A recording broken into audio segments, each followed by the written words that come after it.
Hello everyone, welcome back to my mini blog. তো সকলে কেমন আছো? আশা করি খুব ভালো আছো, আর আমিও খুব ভালো আছি। তো দুদিন আগে গিয়েছিলাম শান্তিপুরে রাজ দেখতে। তো দেখো, এখানে কিন্তু ফার্স্টেই আমরা গিয়েছিলাম বৌদির বাপের বাড়ি।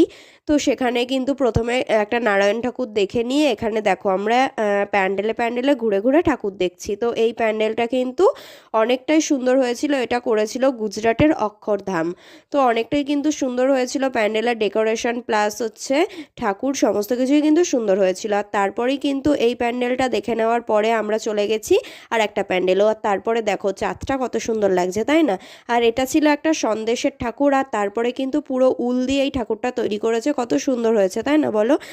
আর তারপরে কিন্তু আমরা চলে গেছি শান্তিপুরের আগুনেশ্বরী মন্দিরে। তো এই মন্দিরে কিন্তু আমি ফার্স্ট টাইম গেলাম। আর তারপরে দেখো এখানে কিন্তু আমি বলছিলাম আমার দিদিকে দে একটুখানি ভিডিও বানিয়ে দে। তারপরে এই ঠাকুরটা দেখে নিয়ে আমরা বাড়ি চলে আসলাম। ভিডিওটা ভালো লাগলে লাইক, কমেন্ট, সাবস্ক্রাইব